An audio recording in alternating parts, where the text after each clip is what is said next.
CD7.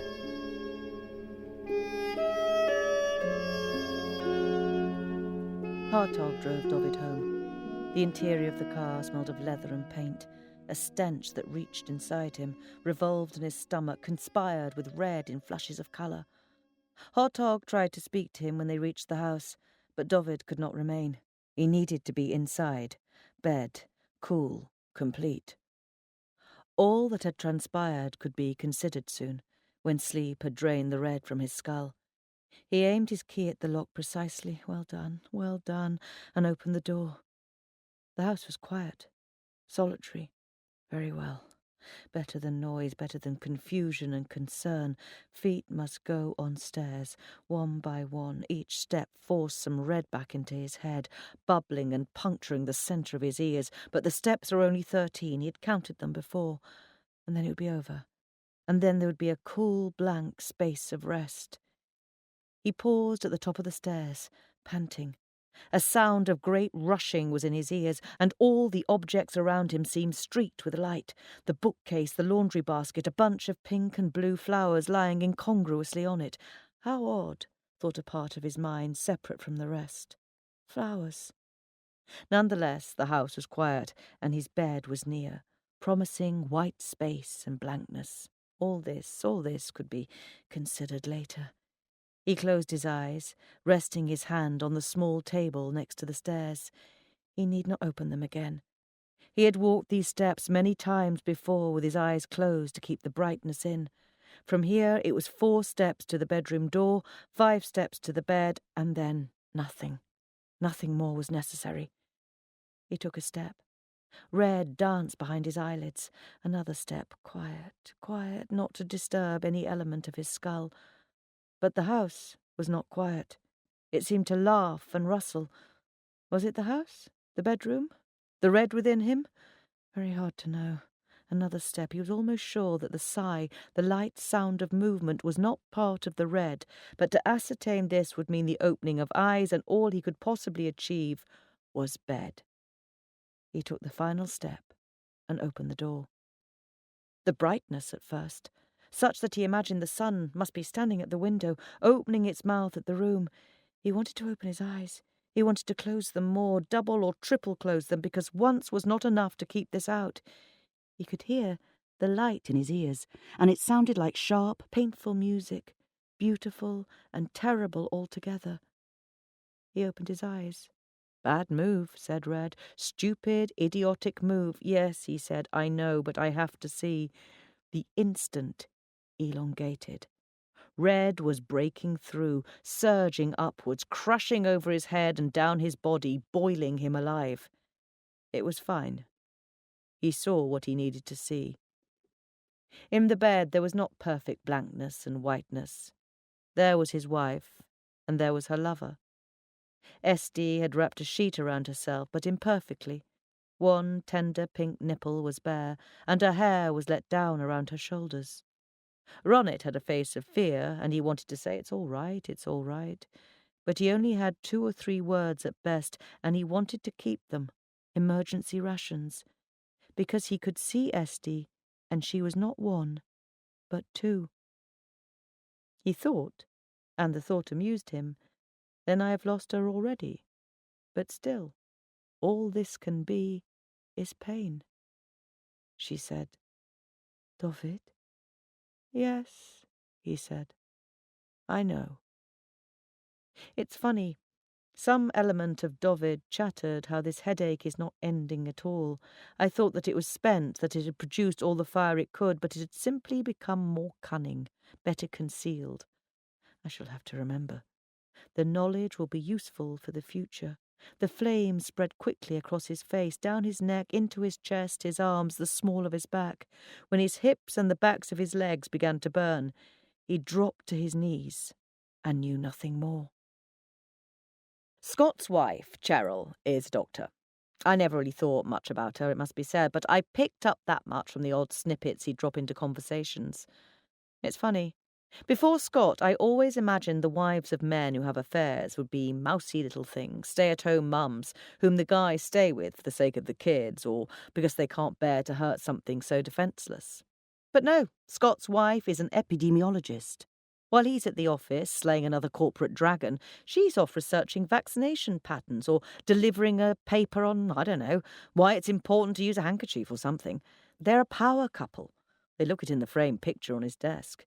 Him in a casual, open-neck shirt exposing a tuft of chest hair, her in a cream blouse and a necklace of small blue flowers. Their white, blonde children, a boy and a girl, are in front of them, tidy and smiling. I don't know.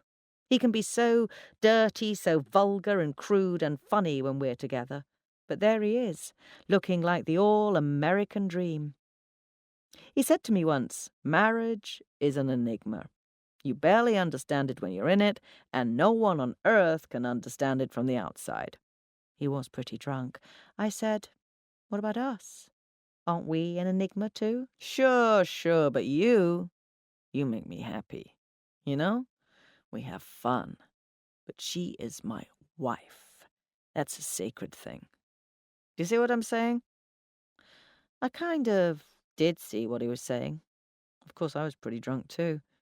Scott always said that if Cheryl found out about us, it'd be over. In fact, it was over sooner than that.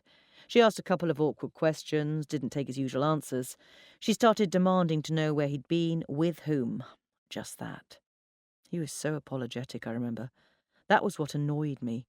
He held my hand and kept apologising as though he'd killed my cat or something.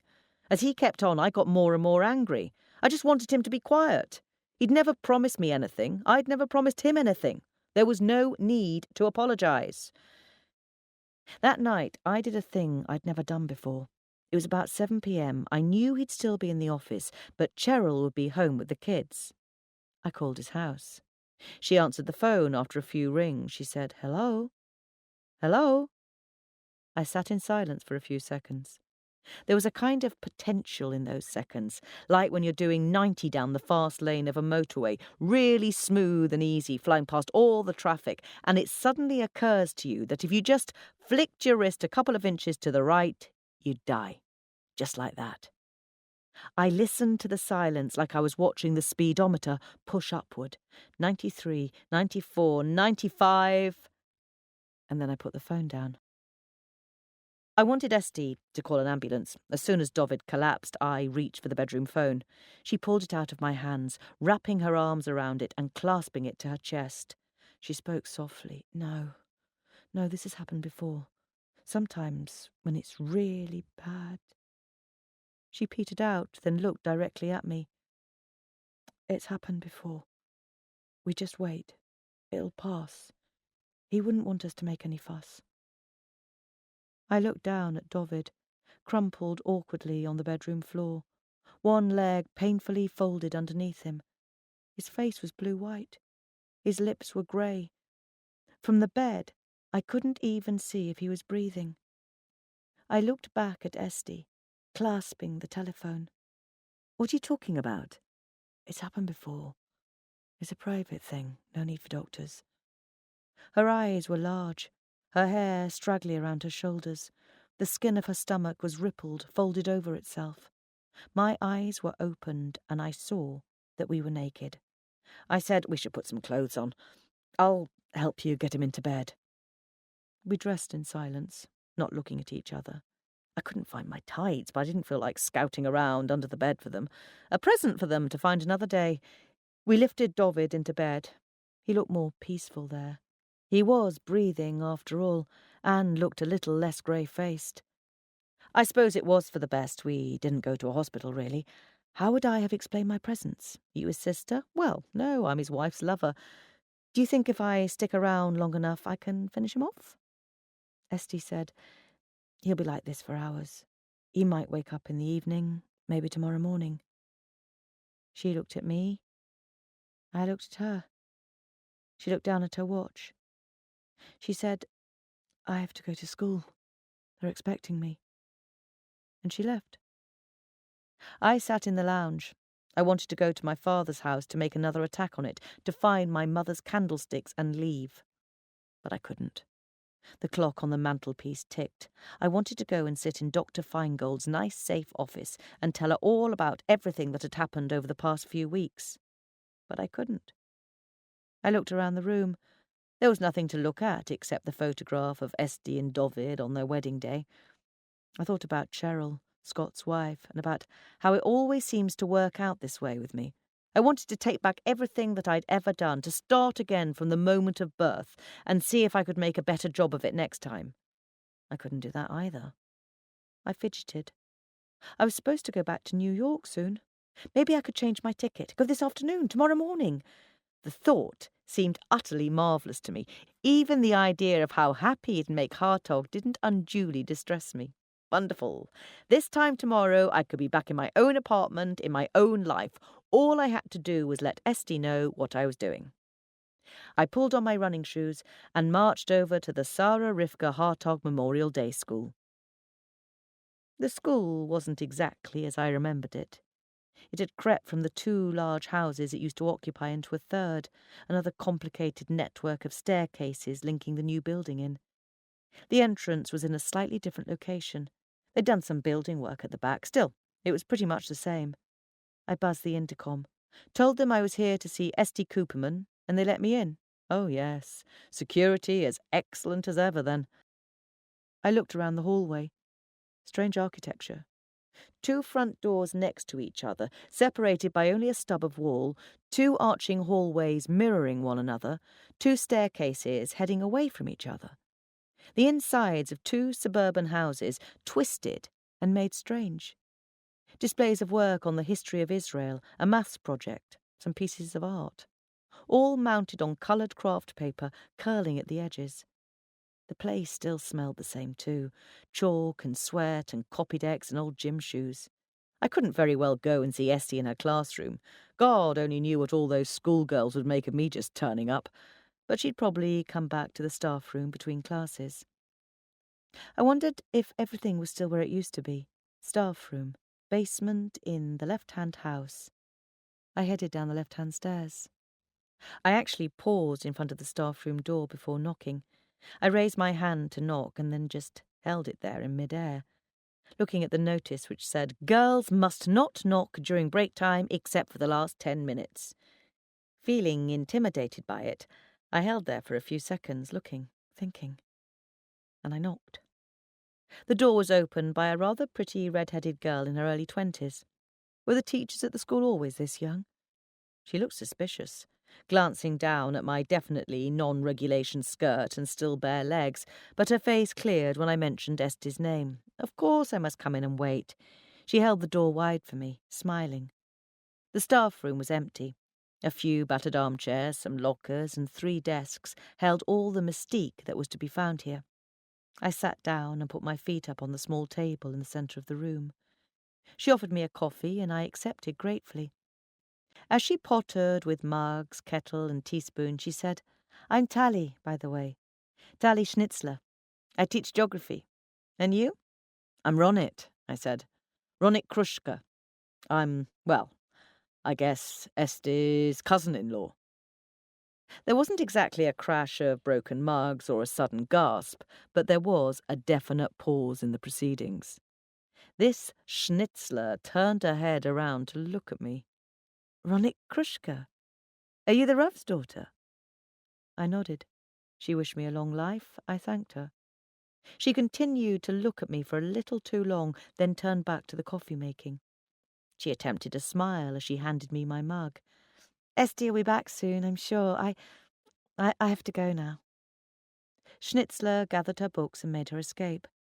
I didn't wonder very long over what she was afraid of. It was pretty obvious by now.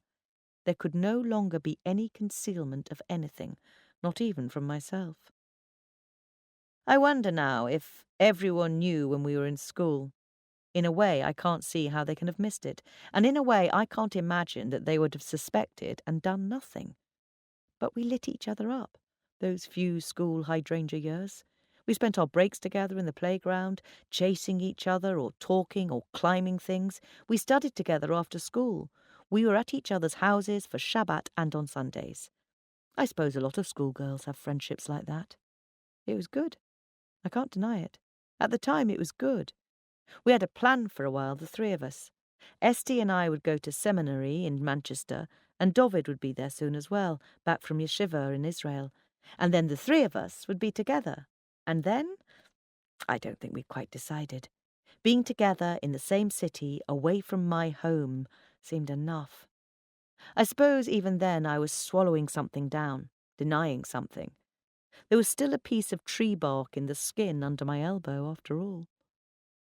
All the other girls were surprised, I remember, when, in the end, Esty and I didn't even go to the same SEM. My father had made me an offer I couldn't refuse. He sent me to New York. He thought it would suit me better. It happened quite simply after that. I avoided the other English girls, who tended to huddle together in any case, sharing hot water bottles and tea. I hung out with the American girls, then with the cool American girls who had TVs in their rooms, then with their cooler friends at NYU, and then I was off. It wasn't easy, but I made it happen, as though I'd made the decision without realizing in some deep, automatic part of my brain. I got a job using my student visa. I started cutting classes at SEM. One of the NYU girls had an opening in her apartment.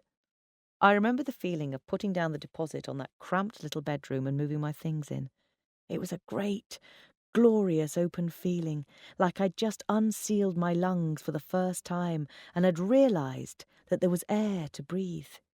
You can only save yourself, says Dr. Feingold, but at least you can do that. Esty and I went walking, except there was nowhere to walk, and Esty was due back in lessons shortly, so we ended up taking several turns around the playground. Although it was still warm, the sky was iron grey, that grey that English skies take on for days at a time, constantly threatening to rain, but never quite working up the enthusiasm. Autumn was coming. 2 large blackbirds were wrestling with a half-eaten burger, which the wind must have blown into the playground. They were holding it down with their feet, tearing chunks off, gulping it down, beaks to the sky. I said, I came to tell you that I'm going to leave. This isn't my place. I can't stay here anymore. I'll move my plane ticket. I'll leave tomorrow or the next day. She sighed, bit her lower lip, stared at the birds some more. One of them was trying to fly off with half a bap in its beak, but couldn't quite achieve takeoff. I wondered if Esty had even heard me. She took a deep breath in and said, Leaving again, Ronit? Why is it, do you think, that you're always leaving or planning to leave? I wasn't shocked. Not really. It wasn't a shocking sort of conversation. We were just staring at these 2 huge blackbirds and talking like we were discussing why it is that I like apples but not apple pie. Her speech was quite casual, just like that. I thought, OK then, if that's how it is. Fine, I said. Why is it that you never ask me to stay? She smiled and looked down at her hands and then back up. She didn't look at me, just at the birds, cawing and parading. I think because I couldn't bear to hear you say no. Better not to ask. I might say yes. You never know. She shook her head, still smiling. No, you wouldn't. We looked some more at the birds and the pieces of cardboard wrapping blowing around the playground. She hugged her arms to her ribs. She said, I knew before you did, I think, that you were going to leave. I saw you slipping away, and when they sent you to America, I thought you would never come back. And you didn't. I should have let it lie. I did come back, Esty. I came back quite a lot, every holiday. She smiled again, a mournful half-smile. You came back to tell me you were leaving. Don't you remember? You told me your plan. I didn't remember. You told me you'd got a job in a bank. It was after your first year at Stern. We sat on your bed. We were staring at the ceiling and holding hands. And you said, I've got a job. And what did you say? I asked you what it was. Right then, before you went into details talking about apartments and passports. I knew you'd never come back. You were scarcely there even that visit. I did remember, maybe a little, maybe a tiny bit, maybe just the feeling of holding her hand between mine. What is the truth? How is it possible to reach out to that person I was and ask the question? If these words and these had been spoken, would I have stayed? Sometimes I think that she was nothing to me, Nothing at all, that I shrugged her off and never looked back. But it's more complicated than you think, how you feel about a person. Sometimes I think that if she'd asked me, even once, to stay, I'd have stayed forever. The rabbis teach that we each hold worlds within us. Maybe both these things are true. But she never asked, and so I had to leave. I said, "Esty, why did you marry him?" She said, "You were gone." "I was gone, so you, what, jumped on the nearest available body?" She passed a hand across her brow. It's not. You know that David and I don't. Her voice trailed off into empty air. I thought, right now, this is, as it turns out, the moment I came to London for.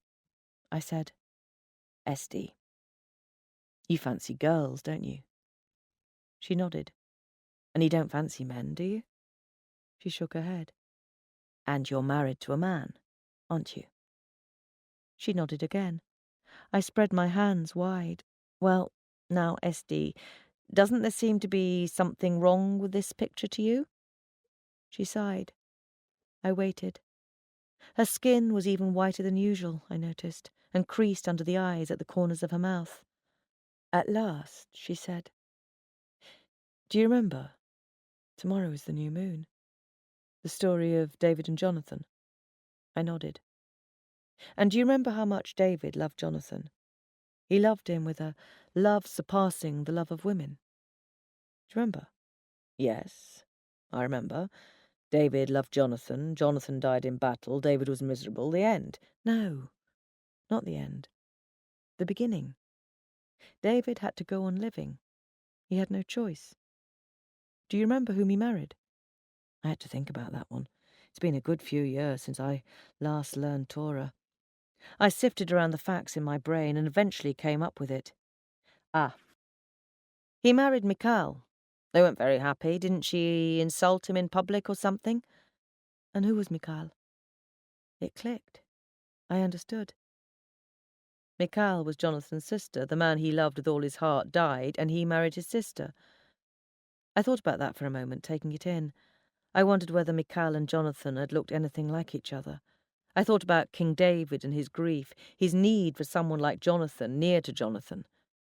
I was quite moved until I realised that this idea was insane. I said, "Esty, you have got to be kidding. You married David because you think you're David, king of the Jews?" She sighed and ran her hand through her hair. "Oh, Ronit, why do you always—" She paused and shook her head. "Why must you always make a joke out of serious things?" "Ah," I thought, "why is the sky blue? Why does love never last?" "But, Esty, it's bonkers. I wasn't dead. You weren't the king. There's a whole world out there to live in. Go and have a look." Esty sighed again. The two blackbirds had finished with their burger. They were stalking across the tarmac away from us, pecking at any speck or shiny thing that caught their eye. David was always there on it. He cared for me, and, in a way, I cared for him. He seemed so, I don't know, so peaceful. I thought, at least this way, I'll have some peace. The wind blew. It penetrated the thinness of my shirt, swirled the pieces of rubbish around the playground, lifting them up. I said, "And did you find it? Did you find peace?" "Yes, I think I did." "And did you find happiness?" "In a way, Ronit." She looked at me. "Perhaps you can't understand this, but in a way I found happiness too." "And is it still enough for you?" She reached her arms around me, resting her head on my chest. I stroked her back and kissed her forehead. Away across the playground, I could see the rows of schoolgirls and teachers in their classes. Some were looking at their blackboards and their books, and some were looking at us, at me and Esty, standing in the playground together. I said nothing. I pulled Esty more tightly towards me and held her, like that, in my arms. Chapter 11. And God said, "Let us make man in our likeness, in our image." Genesis 1:26. In the beginning of God's creating the world, he made 3 types of creature: the angels, the beasts, and the human beings. Angels he created from his pure word. The angels have no will to do evil. They go about the world simply performing their Creator's commands. Angels cannot rebel. They cannot deviate for one moment from his purpose. All that they are is his will. They know nothing else.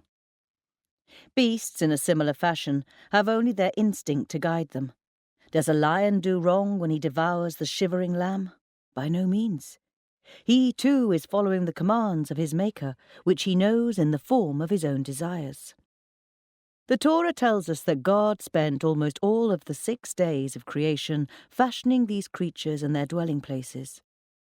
But just before sunset on the 6th day, he took a small quantity of earth, and from it he fashioned man and woman. An afterthought? The crowning achievement? The matter is not clear, and the sun set, the day was over, and creation was complete. What is this thing, man and woman? It is a being with the power to disobey. Alone among all the creatures proceeding from the mouth of the Lord, human beings have freedom of will. We do not hear simply the pure voice of the Almighty as the angels do. We are not ruled by blind instinct like the beasts. Uniquely, we can listen to the commands of God, can understand them, yet can choose disobedience. It is this, and only this, which gives our obedience its value. This is the glory of mankind, and this is its tragedy. God has veiled himself from us, that we may see a part of his light, but not the whole of it. We hang suspended between 2 certainties: the clarity of the angels and the desires of the beasts. Thus we remain forever uncertain. Our lives present us with choices, further choices and more choices, each multiplying our ability to find our way forever in doubt. Unhappy creatures, luckiest of all beings, our triumph is our downfall. Our opportunity for condemnation is also our chance of greatness. And all we have in the end are the choices we make. It was raining in the freezer. A soft rain splashing down, gathering, pouring onto the floor. The rain had carved glassy pathways of ice and meltwater. There were stalactites and areas of snow, wastelands and hidden cold places behind the pipes. From time to time a great crack resounded as a piece of ice broke off. On the kitchen floor, the rainwaters had gathered into a small ice-cold lake, a tiny perfection of winter. Esty dabbled her fingers in the pool of water, thrilling to the cold wetness. There was a release of the scents that had been frozen solid, a slightly chemical, stale odour. There was a rhythmic drip, drip, drip. She found herself imagining the moment when the job would be complete, when the freezer would regain its creamy professionalism. It made her a little sad. But she'd only just begun. The thaw would be hours yet. Esty had woken at dawn. It was Friday. There were things to be done. She ought to begin work. And yet she remained lying next to Dovid, whose profound sleep still continued from the previous day. There was a twist in her stomach. She thought of the work that was to be done, the food that must be prepared. She felt increasingly nauseous. She wondered if she'd eaten bad food or whether she had caught some seed of illness from one of the pupils. The nausea became urgent, thick, like the scent of burning meat in her nostrils or a catch at the back of her throat. She ran to the bathroom, remembering that of course there was a reason. She hadn't expected it so soon. Things were progressing. Nothing remained the same. Drip, drip, drip. She cleaned herself and dressed. She was already behind schedule. Very well, she thought, and the thought was all calmness, all order. Very well. This Friday will be different. The kitchen felt her difference when she entered it. "Where are the chickens?" it seemed to say. "Where the soup? Where the chalot? Where, oh where is the potato kugel?" Esty spoke to the kitchen gently. She said, "I will show you a new way." The freezer had grown blooms of ice, stretching paw-like across its walls and ceiling. She turned it off at the plug and smiled to hear its comfortable purr judder to a halt. She opened the door and began to remove the packets and boxes of food. She placed towels around the foot of the freezer. She found she was singing, a song from long ago when she'd been a schoolgirl. At 7 a.m., the telephone began to ring. There were, Esty knew, a very limited number of reasons that she might be telephoned at 7 a.m. Mrs. Mannheim, the headmistress of the school, might, for example, have something important to say to her about certain things that might have been seen in the school playground the previous day. Esty walked into the hallway and stared at the telephone, sending her unwelcoming thoughts down the wires. It stopped ringing. A few minutes later, it began again. She picked up the handset, walked into the kitchen and put the telephone in the fridge. It continued to ring, cold and muffled. Esty was satisfied. At 8 a.m. she found herself deeply hungry. She made a stack of thick pancakes, anointed with lemon and sugar. She ate, rolling each crisp, warm mouthful across her tongue, chewing with delight. She could not remember the last time she'd cooked like this, only for herself. Was her food always this good? It had never been quite this delicious, surely. The telephone rang again, shivering in the fridge. She could just hear it if she placed her ear to the refrigerator door. She listened courteously until it was done. Shortly afterward, she heard the sound of stirring upstairs. Ronit? No. Not loud enough, no banging. Just gentle, methodical movement. She walked upstairs. David was sitting on the side of the bed. He looked tired and sad. His hair was rumpled, his skin hadn't quite lost the previous day's greyness. She touched his forehead, brushing his fringe to one side. She rested one fingertip between his eyes, at the place where his frown had creased a deep line. "How is it in here?" "It's all right. Bit fuzzy still." "Well, does it hurt?" "No, not really. Only as much as it always does." "Esty." David's hands were folded in front of him, but she could see the words forming in his head. She felt resentful. This was not how they were. This was not how they had lived all these years. This, at least, they were never supposed to have. Questions and recriminations, interrogations and assaults. Where they were together, they were together. Where they were separate, nothing further should be attempted. Even now, with the idea of a notion of a beginning of life within her, there should be no questions. David said, "Can we go out? For a walk?" Esty looked at him for a long time, taking him in. His hair, fine and brown, thinning on top, the constant rosy blush at the sides of his cheeks, the little rounded belly peering over his trousers. Downstairs in the fridge, the telephone began to ring again. "Yes, let's do that." There are parks in Hendon. There are parks and trees with wild grass growing and open-faced hills sweeping down to the Brent Cross flyover and the A41. Once upon a time, long ago, there were farms here and farm people. Traces remain. Stone-built houses and ancient roads with crooked names, though London has silted up this place that once was farmland. In the centre of the city, the land has quite forgotten that it was ever tilled and sown, though once it was. But Hendon, lacking age and wealth, remembers the seed and the soil.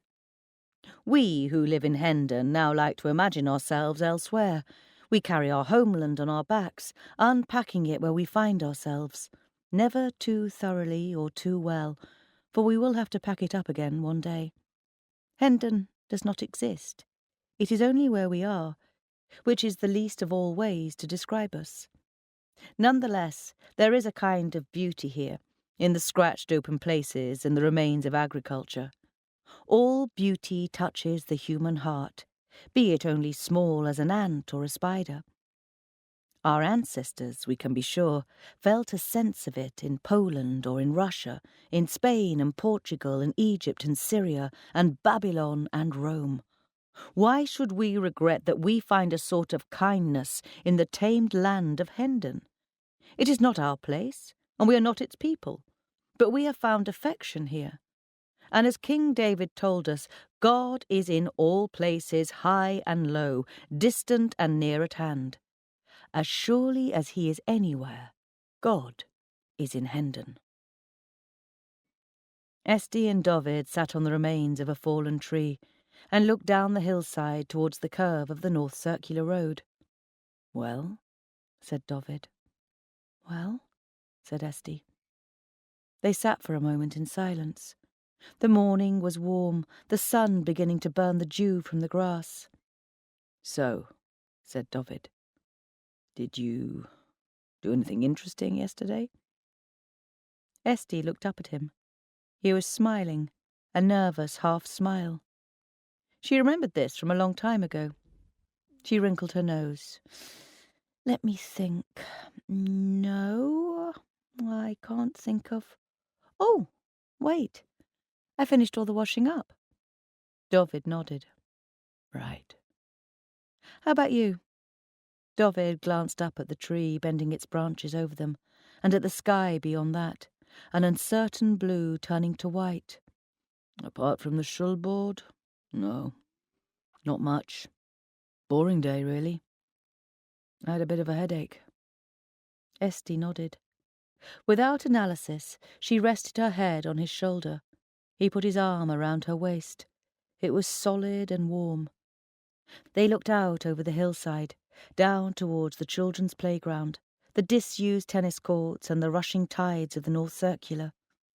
He said, "Did you ever lie on your back on a hill like this, a place with a big sky, when you were a child?" She said, "I think so. I can't remember." He squeezed her waist. "Let's do it now. Let's lie on our backs and look at the clouds." "Yes," she said in her heart. "Yes." "Someone might see." He smiled at that. "They already know. I think we can safely say they've worked it out." It was better, side by side, looking upwards together. She did not have to look at him and remember his face. She was not confused by the things she felt sorry for and the things she did not. She was simplified by the many-coloured clouds, the sky, the birds. A glinting aeroplane left a white trail. They decided what shapes the clouds were. A teacup, a rhinoceros, the letter W, a man in a boat. She thought to herself, we could remain here forever like this. Nothing need ever be said. Perhaps this is what is meant by love. She gathered her courage. She thought, this is not about love. Love is not the answer to anything, but speech at least can defeat silence. She said, what you saw yesterday, me and Ronit, what you saw... She stopped there. Love urged her to remain silent. Love is a secret thing, a hidden thing. It feeds in dark places. She said to her heart, I am tired of you. Her heart said, if you say this, you will never be able to go back. She agreed that this was the case. She said, what you saw, it wasn't the first time. It began long ago. The clouds moved silently through the sky, carrying shapes with them that would become other shapes and further shapes. Nothing remaining the same, not even for an instant. That was the truth of it. She said, it began when we were schoolgirls, before I ever knew you, and it has... She stopped again. Where were the moon and the stars when she needed them? Where was the gentle comfort of the night? She said, it has always been this way with me. No other way. I think I will never be any different from this. Behind the sky, the stars and the moon continue to turn. In front of the sky, the clouds continued to be swept up by the winds and carried around the globe. It occurred to Esty that the world is very large and that Hendon is very small. Dovid raised himself up on his elbows. He looked out towards the trees and the motorway beyond. Esty could see his face. He was smiling. He said, "Have you thought all this time that I didn't know?" "See," said Esty's heart. "Now look what you've done. Nothing will ever be the same. Even the past isn't the same anymore. Every element of your life must be re-evaluated. Time to stop now. Say nothing. Be nothing."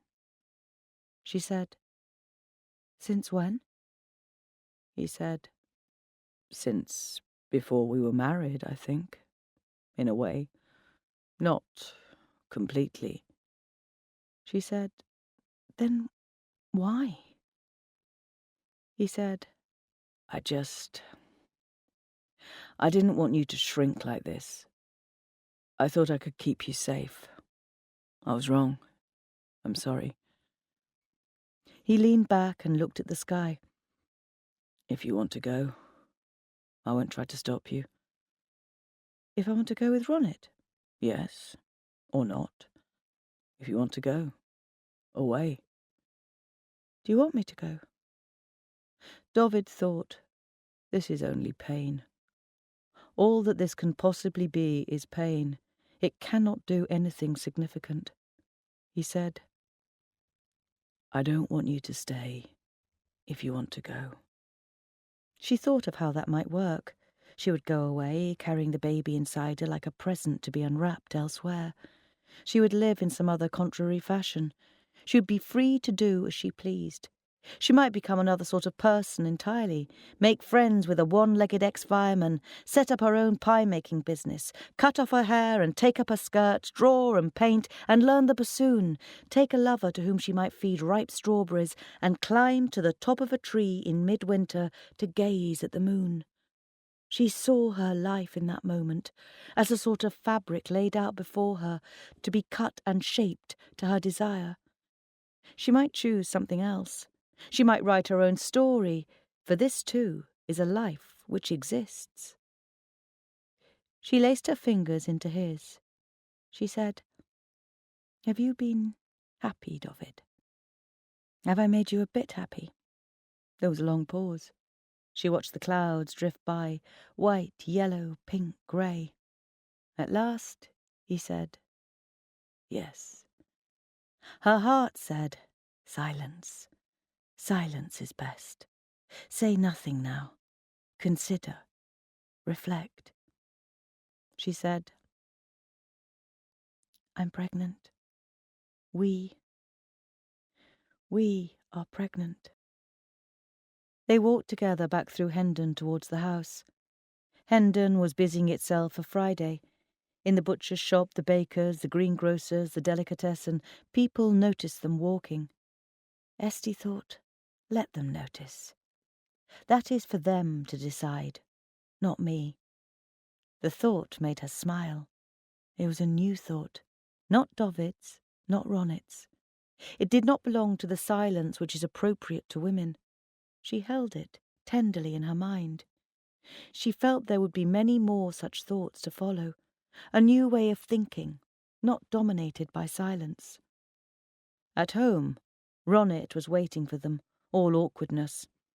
Before they'd entered the hallway, before they had removed their coats or shoes, she was already talking, describing plans she had made, how she needed to be on her way, would move her ticket to enable her to do so swiftly. She would leave on Sunday. They would not have to put up with her any longer. She wouldn't be attending the Hesped, so at least they wouldn't have that to worry about. Maybe she could even move the ticket to Saturday, except that Hartog probably wouldn't like it, and anyway it didn't seem respectful somehow. Did they know what she meant? Esty found the new place in her thoughts, the place that had opened up in the park. She saw that Ronit was afraid, that she was running away. Ronit thought she was running away from God, but in fact she was fleeing from silence. She would need to be shown that it did not need to be feared. That ceasing to flee from it did not mean that it had to be embraced. Ronit said, Esty, where's the telephone? I wanted to go. When I woke up that morning, all I wanted was to leave as soon as I could. It was quite clear to me that I'd been here too long and that everything would be much better for all concerned if I left. I packed in a hurry, gathering as many items of clothing as I could find, not worrying too much about the rest. It was 10 a.m. Probably enough time to rearrange my flight for tonight, to call Hartog to set up our little assignation to go. But no. Bollocks. Today was Friday. No driving for Hartog tonight. Well, maybe I could persuade him to let me go anyway, without an escort. Except a little snack. Phone nowhere to be found. Once or twice I thought I heard a faint ringing somewhere in the house, but wasn't able to trace it before the sound disappeared again. I asked God if he was deliberately concealing it from me for the purposes of teaching me a valuable moral lesson of some sort, but he remained resolutely silent on the subject. In a kind of sadness, I pulled my cell phone out of a pocket in my bag and turned it on. It beat mournfully, searching for a signal, then one long tone when it realised it couldn't find one. It was too far from home. I knew exactly how it felt. I waited for Esty and Dovid. They took too long to come back. The sun was already low in the sky, and I couldn't believe I was noticing this sort of thing and worrying about Friday by the time they reappeared. I thought maybe they'd been arguing. Then I decided that one of them had probably killed the other, like Cain and Abel in a field somewhere. I tried to argue with my father so many times. He was a difficult man to argue with. He believed in silence.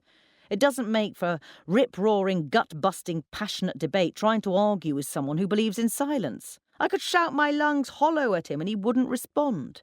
He'd listen with all the appearance of attention, and when I was finished, wait for a few moments and then turn back to his books.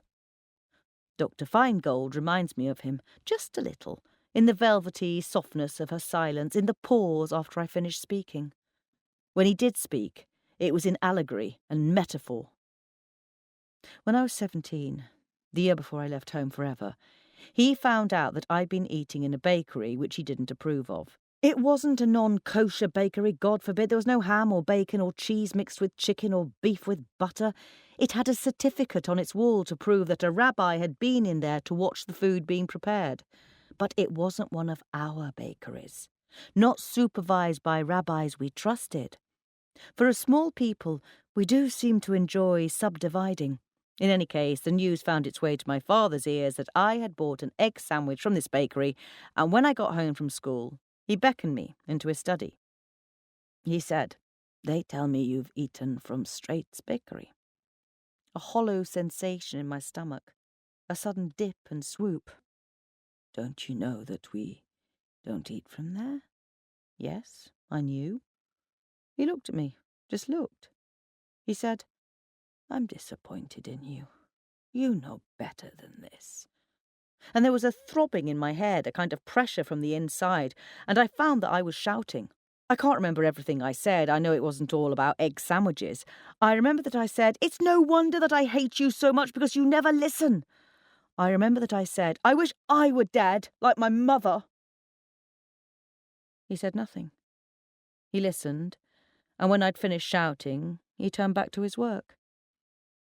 My mother gave me my name, Ronit.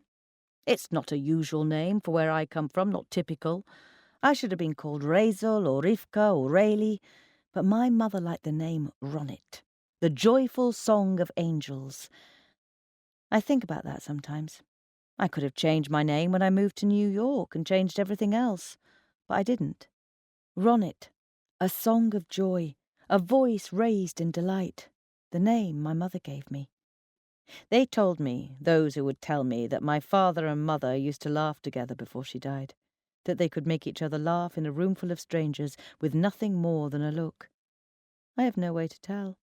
I can't remember her, and I never heard him say 3 words together on the subject. She was the aching, absent heart at the middle of our lives, and the words could never be spoken. The next day he told me the story of Cain and Abel, the sons of Adam and Eve. They argued in a field and Cain killed Abel. But that verse, the place where the Torah tells us what they argued about, is unfinished. The line says, "And Cain said to his brother Abel." It doesn't say, "And Cain spoke to his brother," or "And Cain talked to his brother." It uses the word vayama, he said. Something should come afterwards, but it doesn't. It stops. The next sentence is, "And it happened when they were in the field that Cain rose up against Abel his brother and killed him." My father said over this, we pass in silence. Even the Torah does not enter into arguments between close family. Even the Torah uses silence here. That also made me shout at him. I can't stand revisiting those memories now. Haven't been able to for years. Shouting at this old, silent man. And the truth is, I understood what he meant. Once Esty and Dovid returned and Esty had passed me the phone, cold and covered in condensation, I called Hartog. As he picked up the telephone, he was sniggering as though he'd just heard a wonderful joke. "Hartog," I said. "Miss Grushka, do forgive me. My wife and I were just laughing over plague, pestilence, flood, the death of innocence," I almost said. "Well, it doesn't matter. What can I do for you, Miss Grushka? For all the world like we were friends, reasonable people. Hartog, Hartog, I wanted to say, boy chick, why can't we be honest with each other? Neither of us is a reasonable person." "I was calling to say that you won, Hartog. I know you wanted me to go before the Hesped. Fine. I'm going sooner than you asked. I'll go tomorrow night or Sunday. A whole week early. You weasel, you hound, you low-life pond scum." There was an intake of breath on the other end of the line. I could almost imagine the man smirking, mouthing to his wife something. Perhaps I'm paranoid. Doesn't mean, of course, that they're not out to get me. Now, Miss Krushka, remember our little talk? Delighted as I am to hear that you're so eager to return home, I must insist that you stay until the day before the Hesped, as we had agreed. I wouldn't... He chuckled, a wheezy asthmatic sound. "I wouldn't want you having second thoughts and coming back. Surely you don't—" No, Miss Krushka. We will keep to the original plan. The Hesped is on Monday week. You will fly out the evening before. As you board the plane, you will have your effects and not any earlier. And as you board the plane, you will receive your check. I could almost hear him smirking on the other end of the line. I'm sure we understand each other. I put down the phone and listened to the hum of the house, or possibly the ringing in my ears. In the kitchen, Esty and Dovid were preparing the food for Shabbat. Together. They were talking in low voices. I thought, I can't stay here, but I can't leave. Not if I want Hartog's money, my father's things. In the kitchen, Esty said something that made Dovid laugh. I hadn't remembered what a deep laugh he has. A rich vibrato thrum. I didn't understand how this was possible. Esty and Dovid laughing in the kitchen. I picked up the telephone and listened to the purr of the dial tone until it turned angry. I thought, I don't need his fucking money, and I don't need his bag full of trinkets. The one thing that I wanted was those candlesticks, and I never found them. So I thought, New York, my real life, the life I want. I can leave and never come back. I can leave tomorrow, go back to work, my job, which I enjoy, which I'm good at, which rewards me for the effort I put in, and is always fully explicable under all circumstances. I could call Scott, tell him I'm coming back to the office next week. Probably, if I work it right, manage to take the rest of my compassionate leave somewhere warm and sunny later in the year. I dialed the number, and a quarter of the way across the world, I made a British number appear on a black telephone on a blonde wood desk. It rang, and rang, and rang, and clicked over to voicemail. I checked the time, 11 a.m. in New York. I couldn't imagine Scott wouldn't be at his desk, or that his secretary wouldn't pick up in his absence. I dialed again. This time the phone was answered after 2 rings. It was Scott, his voice a little ragged and out of breath, as if he'd had to sprint for the phone. "Hi," I said. "It's me."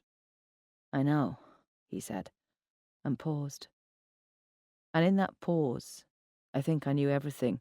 Before he said a word, I knew and didn't know, as one does in these situations. I knew, but did not want to acknowledge. I said, "How are things?" which was to say, "What's wrong?" without having to say it. He said, "Listen, Ronnie, I can only talk for a minute, okay?" I remained silent. "Ronnie?" He never calls me Ronnie. "Yeah, I'm still here. That's okay. I only have a minute too." "Listen, Ronnie," as if I was doing anything other than listening, "it has to be over. You and me." I kept my voice bright and cheerful. "It is over, Scott. Or don't you remember dumping me?" "No, I mean really over. Look, it's—" He paused, gasping. "It's Cheryl. That night when I came to see you, she followed me to see where I went. She followed me in the car, in her robe." I imagined Cheryl, whom I'd never met, who exists for me only as a perfectly presented photograph on a desk, driving in slippers and a dressing gown. Wild. "She sent the kids away this week so she could tell me. If it doesn't stop now, she says she wants a divorce, and I can't. Ronnie, I'm sorry. I had to tell her it was you. She wouldn't let it drop. We can't work together anymore. I'm sorry. I won't. I mean, I'll make sure that you don't. You know?" I didn't know. I didn't say anything. This situation, which had been so easy, so blissfully simple and free from complication, had suddenly become tangled and confused. "Yes," I said. "I understand. Don't worry. I won't be coming back to the office. I resign." And while Scott was muttering and worrying and telling me I didn't have to do that, and while I was assuring him that I could because, of course, I'd had a sudden windfall, I found that I was thinking only, yes, this is what happens. If you buy chickens, you should expect that one day they're going to come home to roost. See? This is what you get. I'm an oddity. I know it. Even in New York, where everyone's just a little bit Jewish, I don't make that much sense. The Orthodox world is tight. You don't tend to meet that many lapsed Orthodox Jews. People from my background just don't leap the tracks, go and bat for the other team. Except when they do. There are a few of us out there. I've met them from time to time at dinner parties and movie outings. People will say, "Ronit, you must talk to Trent. He grew up in Muncie." And there'll be Trent looking perfectly normal, not as if he could recite the 10 Commandments in Hebrew or anything. I tend to avoid these people. Sometimes they're mad. The ones who went too fast, who ran away from orthodoxy because they thought it was the root of all their problems, and then don't know what to do when they find they still have some. And sometimes they're not mad, but have some truly tragic story, abuse, neglect, violence. Oh yes, these things happen in our community too. Something that made them, understandably, turn their faces away from anything like the place that had hurt them. And all these people, if I get close to them, if I start talking about religion, will inevitably share their story of escape, and then ask to hear mine. How did I get out? That's easy. Why? Not so easy. People who meet me tend to assume that because my father was a rabbi, there must have been some explosive last scene. People who know me better think that there was some quibbling over my slightly amorphous sexuality. And, let me acknowledge it brutally now, no one has ever got close enough to me to earn the full story. So I suppose I have something in common with my father after all. What happened was this. Nothing. Nothing and everything. A series of arguments about this and that, from egg sandwiches to the teenage magazines I started to buy and bring home, to the length of my skirt. I don't think he ever knew, ever even suspected about me and Esty. His mind didn't work that way. But for all that, Esty changed my relationship with my father. With her, I began to question something. And questioning something, I questioned everything. And his answers no longer satisfied me as they had done when I was a child. We did not go out of each other's lives in a blaze of anger. We simply fell out of the habit of speaking. We lost our common language and so lost everything. There was nothing for us to say. And now he's dead. And that's all there'll ever be. Silence. No last message for me, no final thoughts, nothing left to interpret. Only silence. I found I was still holding the phone in my hand, as if waiting for Scott to come back on the line and tell me it had all been a mistake, and that the bricks of my life hadn't suddenly tumbled over in a disintegrated heap, revealing that there'd never been any cement holding them together at all. I put down the phone, and Esty lit her candles, and it was the Sabbath. After Sabbath, I sat down with Esty and Dovid, and we talked the matter through. Simple as that, or not really, but somewhere close to simple. Somewhere in the vicinity of simple.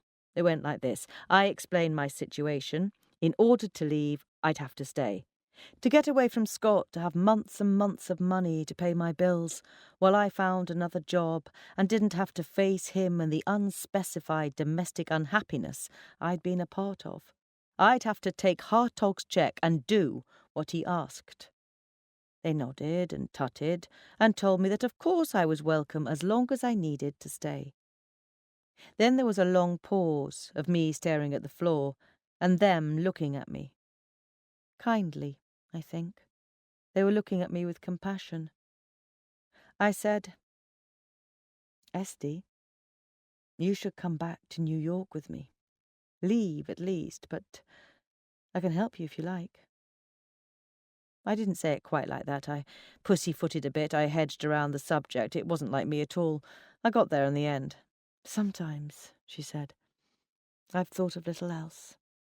She looked up at me. I used to dream of coming to find you, you know, of arriving on your doorstep one morning with my bags in my hands and saying, here I am. I used to dream that a lot. I drew breath to speak, but she continued. It's funny, though. I never used to dream of you coming back here. Strange. Somehow, when I imagined it, I always came to find you. Isn't that strange? I didn't think it was strange at all. She said, I'm considering it. And Dovid nodded as if he too were considering leaving. I said, you can't stay here, not like this, not now all this has happened. Those whispers don't go away, Esty. You might think you'll be able to ignore them, but you can't. They'll grind you down a little bit day by day. You need to go somewhere there are no whispers. She said, perhaps. She said, maybe there's another way. I haven't quite worked it out yet. Dovid and I need to discuss it. You should stay for the week. Take Hartog's money. The shul made its money from your father anyway. It's owed to you. I noted the way she said, Dovid and I. I couldn't work out what that meant. Any way I looked at it, the phrase seemed absurd. I said, do you know what gets me? She said, what's that? The candlesticks. They were the only thing I really wanted here, and I never found them. My mother's candlesticks. The ones she used to light every Shabbat when I was little. They're the only thing I remember really clearly. She used to light the candles, and I'd stand on a chair next to her and say the bracha with her. They were huge things, about as long as her forearm and very shiny silver. We used to polish them every Sunday. Silver candlesticks? I nodded. Did they have leaves and buds on them with 2 bulbs along their length? I nodded again. You remember them? The ones that always stood on a tray in the front hall before she died. They were in the house before your father passed away. I am so sorry. I should have... I forgot. They were in the house. She stood up and left the room. 2 or 3 minutes later she returned, holding a bulky parcel about 1.5 feet long, wrapped up in brown paper, tied with garden string. She thrust it towards me awkwardly. I knew what it was by the weight, by the manner of wrapping, before my fingers were able to prise the knots apart. It was always my father's way. He saved wrapping paper and string, reused them over and over again. He must have tied them up himself. Esty said, your father gave them to me long ago. He said that they should stay in the family, but that if ever you should ask for them, they were yours. I pulled off the string and unrolled the parcel. The brown paper crackled as I pulled off 2, then 3, then 4 layers, until at last I found them. nestling among all that second-hand paper, blackened with tarnish but still recognisable, far more hideous than they'd been in my memory, clunky rather than sinuous, spiky, ungainly and awkward, but nonetheless. My mother's silver candlesticks, which my father had given to Esty in case I should want them. This is the end of CD 7. The book continues on CD 8.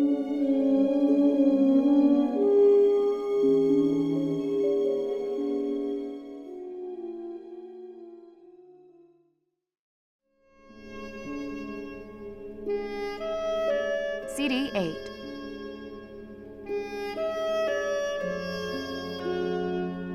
Chapter 12. Jacob was left alone, and a man wrestled with him until the rising of dawn. And the man said, "Let me go, for dawn has broken." And Jacob said, "I will not let you go unless you bless me." And he said to him, "What is your name?" And he replied, "Jacob." And he said, "You will no longer be called Jacob, but Israel, because you have wrestled with God and with men." Genesis 32, 25-29.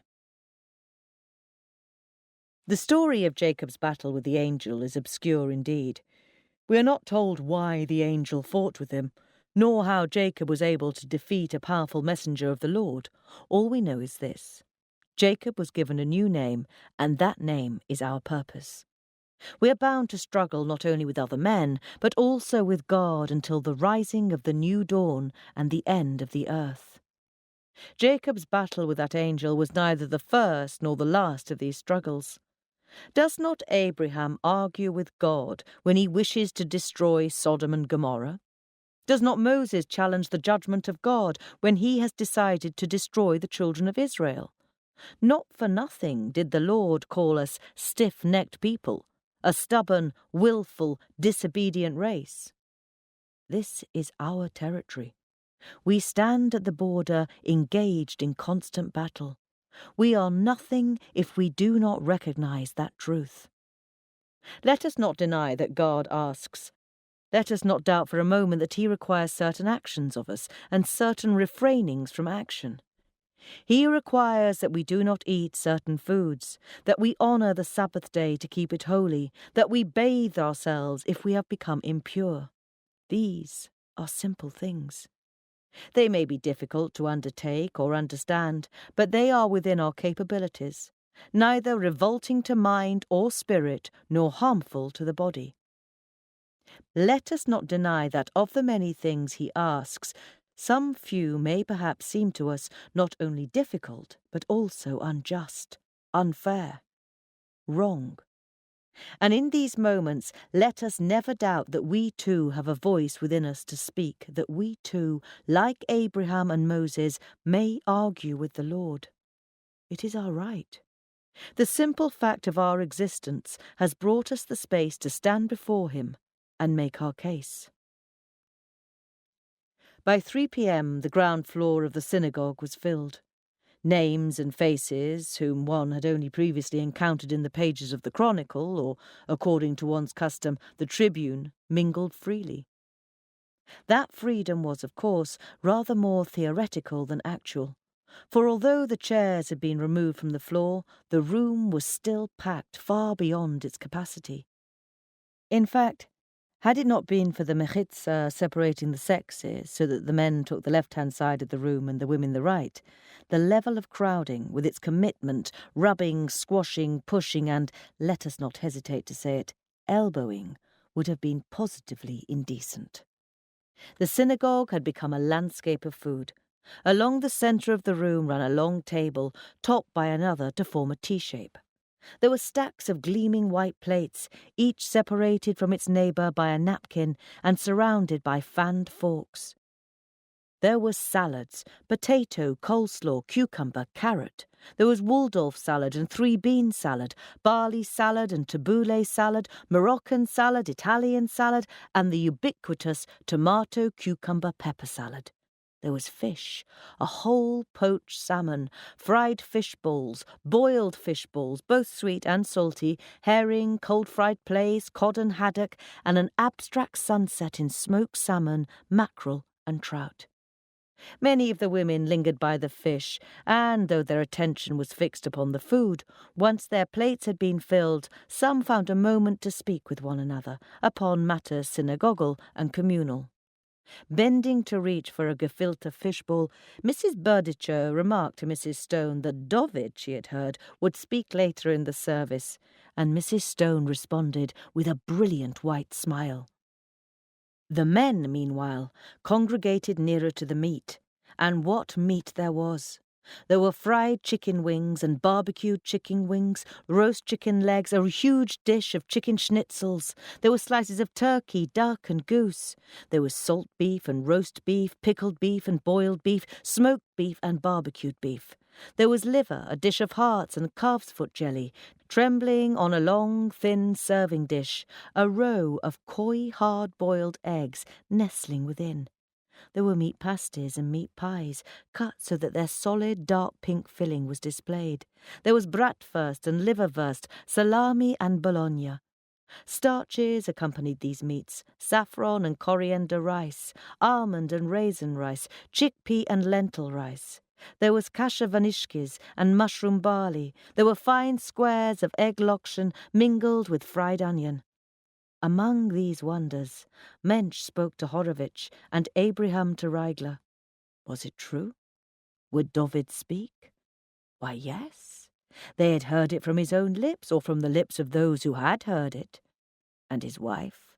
Ah, she would prefer to leave, they had heard.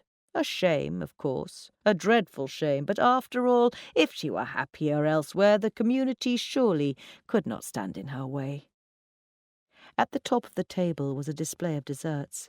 It is here that the art of the kosher caterer reaches its very apex. Naturally, no dairy food may be served at a meal containing meat, yet the best, the finest desserts are those concoctions of cream and sugar so beloved of small children. It is a mark of the great gifts of the caterers of Hendon that, to eye and to tongue, the desserts they offered were indistinguishable from the more usual dairy recipes. There was jelly cake and chocolate fudge cake, strawberry gâteau and black forest gâteau, orange sponge and lemon sponge. There was a great tureen of chocolate mousse topped with whipped cream, soy cream, of course, surrounded by biscuits, langue de chat and coconut macaroons, crisp chocolate chip cookies and melting Viennese fingers. There were tiny cream cakes, each one no bigger than a finger, in almost infinite variety. There was a large basket filled with Belgian chocolates, creams and truffles, nougats and pralines, liqueur-filled and marzipan-topped. The basket itself, naturally, was made of chocolate. And by this table, shining with sugar, magnificent in its intricate glory, stood Dr. Hartog and his wife. They greeted guests. They smiled and, as appropriate, inclined their heads to indicate their quiet acceptance of the words of condolence offered to them. They, like the desserts made without dairy, were indistinguishable from the genuine and the sincere. Dovid stood in the ladies' gallery watching. He was sitting in the front row and had pulled back the curtain, just enough to allow him to look down. Beneath him, the guests at the hesped ebbed and flowed in the main hall below. The room was already thick with people, particularly around the central table. So far there had been 1 or 2 accidents, a smashed glass, an elbow nudged, causing a plate of food to be deposited across an elderly man's jacket. But still the people came. He picked out faces he recognized, and observed many that meant nothing to him, trying to match them to names on the guest list. He saw Hartog, of course, striding from one side of the room to the other, the crowd miraculously parting to allow him passage. Froma was deep in discussion with one of the caterers, although Dovid could not imagine what more there might be to arrange now. Occasionally a few words, a greeting or a name, would float upward from the crowd below. Hartog's voice was louder than usual as he boomed, "Diane Schachter! Rubitzin Schachter, welcome! Or Sir Leon, Lady Burberry, may I offer you a seat?" and he saw Ronit. She was dressed in a manner which could not cause offence to even the most religious of the many religious men and women here today. Her skirt was long, down to her ankles. Her blouse was buttoned up to the neck and down to the wrists. Over it she had thrown a loose, shapeless cardigan. On her head, though she was unmarried, she wore a long blonde scheitel with a deep fringe. The wig was so full, in fact, that her face was largely concealed. Dovid smiled. No one who was not looking for her would possibly know she was there. They have this show on TV in the US, The World's Greatest Magical Secrets Revealed, or something. It might be called How Do They Saw That Lady in Half, or When Good Magicians Go Wild. I can't really remember. The point is, it's a show that explains how they do all those magic tricks you see on TV. I love those shows, the ones that take you behind the scenes and show you how stuff works. I guess I just like to know what's really going on.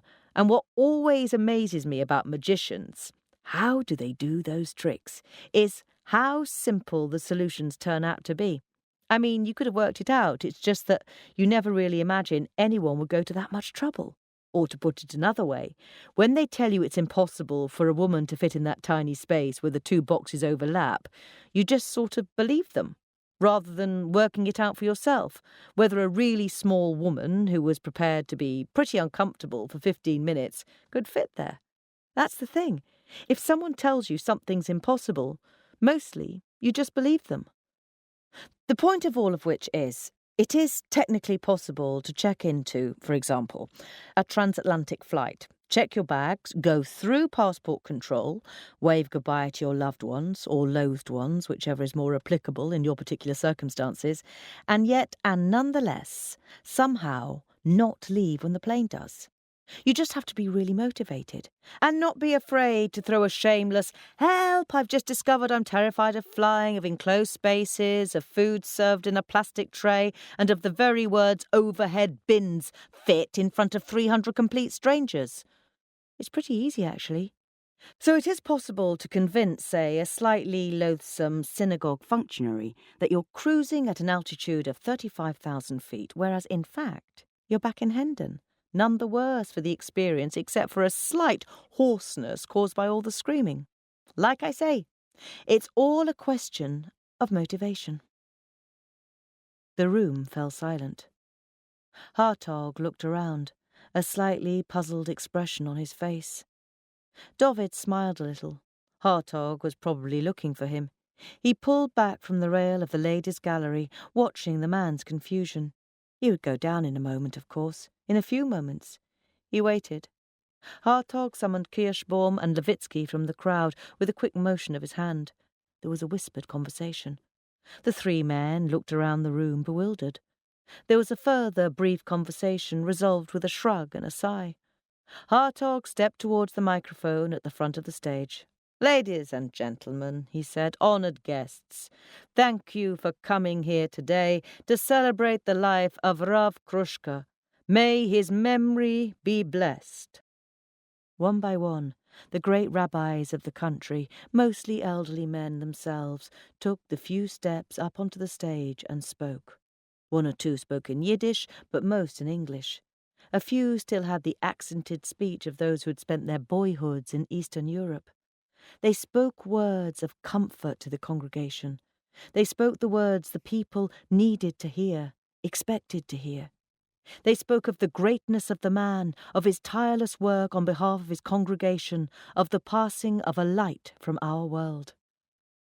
Dovid, listening, found himself thinking of those last 6 months of the Rav's life. He thought of the mornings when he would wake to hear the Rav wheezing or coughing and coughing without respite. He would knock quietly on the old man's door, and as he entered, the Rav would raise a hand in greeting while he choked and retched, as though the cough was merely an interruption, an unexpected visitor who would soon be gone. Dovid remembered how he used to hold one of the plastic bowls, once white but now yellowed with the constant scalding cleanings, in front of the Rav. He would place his hand on the old man's back and would rub softly, coaxing out the phlegm and blood, feeling each vertebra sharp beneath his palm. And when the sticky mess had been deposited in the bowl, more and more as each day passed, he would clean the rub, wipe his face with a damp rag, sit holding his knotted hand as he regained his strength. It was not respect that made him do so, not the qualities that were being discussed today, not faith nor greatness in learning. It was none of these things, although these things had certainly been part of the man. Dovid had a small headache, a thin blue fog, an ice crystal or two floating past his face. In his pocket, though, was a packet of pills Ronit had arranged for him. She had taken him like a child to a doctor. The doctor had given him pills. It was simple. He had not taken a pill yet, but he tapped the box in his pocket from time to time, just to remind his headache that it was there. It seemed to be working. The headache was behaving well. It was time. The words had been spoken, as had other words following words and fine ones. It was time for him to speak now. Dovid had rehearsed this moment with Hartog several times. Hartog had talked him through it. Dovid would go up to the stage and would read a carefully prepared speech about the life and work of the Rav, touching on his family, his great contribution to the community. He and Hartog had written the speech together. It was a good speech. It contained beautiful, moving thoughts on the strength of the community's spirit and the importance of continuity. When it was done, Dovid knew that all present would agree that the Rav had found a worthy heir. The thing would be done. Hartog was becoming increasingly agitated. It occurred to Dovid that Hartog did not think to look upwards. It did not even cross his mind to look here, in the ladies' gallery. For some reason, this thought amused him. I listened as man after man walked up the stairs to the stage and spoke about my father. I'd met most of these rabbis at one time or another. They might have recognized me if I hadn't kept my head down, behaved like a demure Jewish woman. I listened as they described a man I'd never known. The Rav was brilliant, they said. His thoughts were quick and lucid. The Rav was a giant among men, they said. We were awed by him. The Rav had astonishing kindness, they said. His heart was filled with the love of the Jewish people. Well, maybe it's true. I have no way of knowing. I was 4 years old when my mother died. It's young enough that I might never think of her, old enough that the knowledge would always be with me. And I don't. And it is. There's nothing to think of course. What do I remember? A sensation of warmth? A brown skirt and a pair of legs? A laugh as she talked to someone on the telephone? A time when I was ill in bed, a fever, perhaps spots, and she brought me soup and fed it to me with a spoon? A pair of candlesticks? A pickle bowl? The cream-coloured shoes she wore on Shabbat? I remember the aftermath more clearly. Mourning, sitting on a low stool.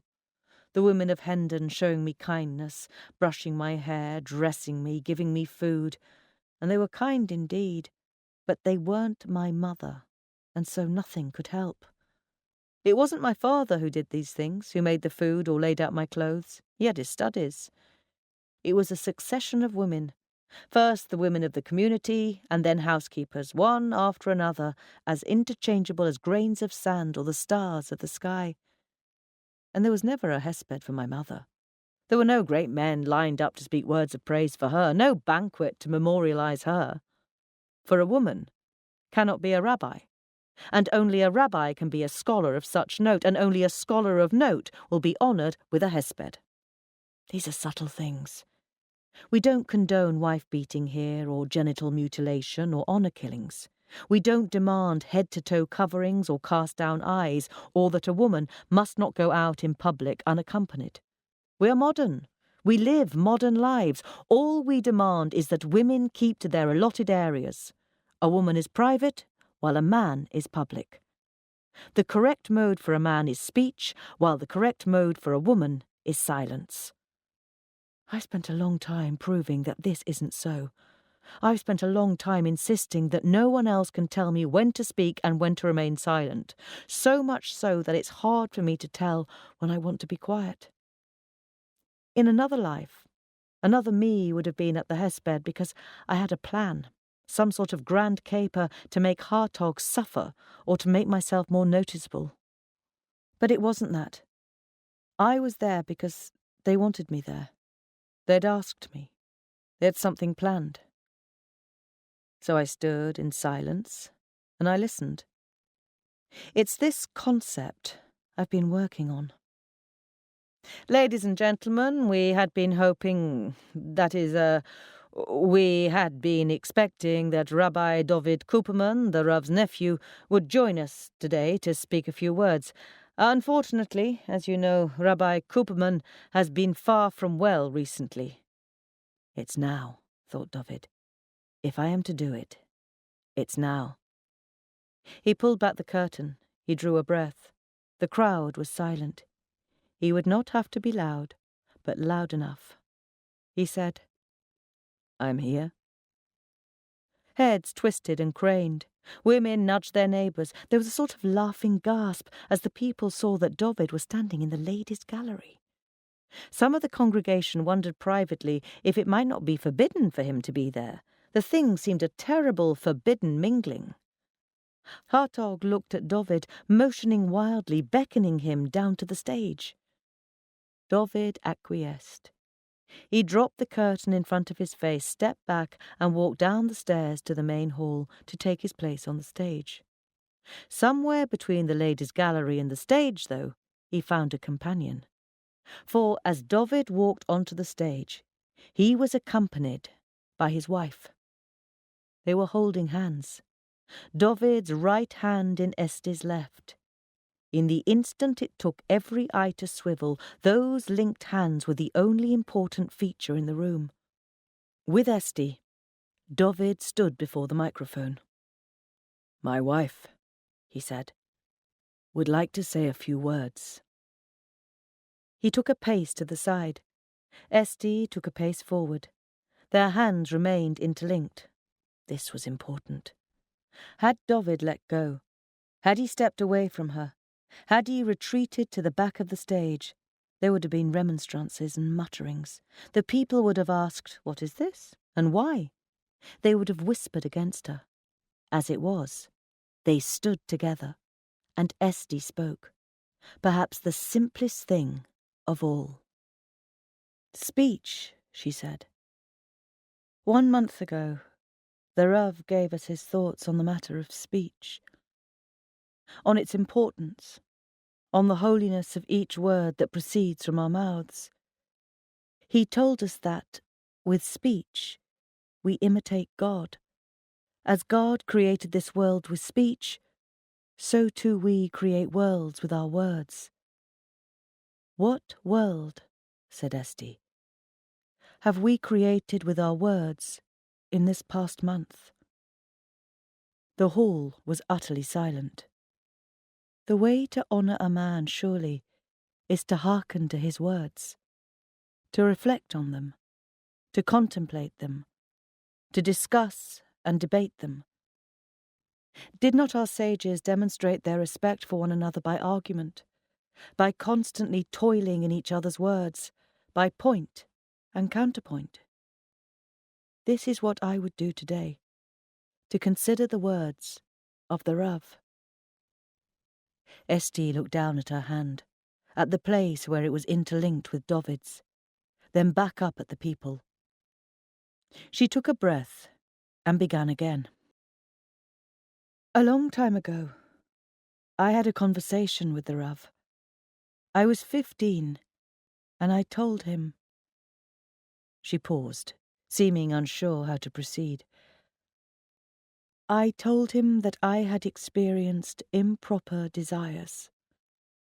A buzz in the hall, a sharp noise like the humming of insects. "I told him that my friend, my dear school friend, and I—" Again she broke off. Whatever this deed was, these desires, there appeared to be no words to describe them. "You must understand," she said, "that I wanted to behave properly, to follow the Torah, to keep the mitzvot. I sought the Rav's advice. I told him. She gulped, took another breath, and spat out the words. I told him that I had desired another woman, that she had desired me. Buzzing again, a whispering metallic sound as 300 people put down their wine glasses and serviettes, ceased to chew their mouthfuls of excellent food. Esty held up her hand, and the crowd fell silent again. She continued to speak, softly in a measured tone. The Rav listened with compassion. He told me that this matter did not surprise him, that it did not shock him. He was kind, and he was sympathetic. He listened to me with seriousness. He understood these were not simply childish fantasies. He explained that to act on such desires is forbidden. I had already understood this. He explained further that the desire itself is not forbidden. I had understood this also. He told me that if I felt able, I should marry. A quiet man, a man who would not make demands upon me. Someone, he said, who hears the voice of Hashem in the world. Someone capable of silence. In this, the Rav was right. May his memory be blessed. Around the hall there was a low murmured, "May his memory be blessed," as 300 people found with relief a sentence to which they knew how to respond. The Rav also told me that I should remain silent regarding my desires, that no good would be served if I were to communicate them to my husband, to the others in the community. He explained that certain things must remain secret, that it is better not to speak of them, that the community would do better if they were never spoken of. Some topics, he told me, are best discussed only in private. They should not be aired.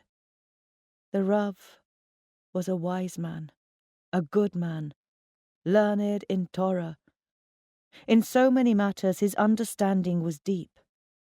But in this matter, he was wrong. May his memory be blessed. Again a ripple of agreement in the congregation, perhaps a little more uncertain this time.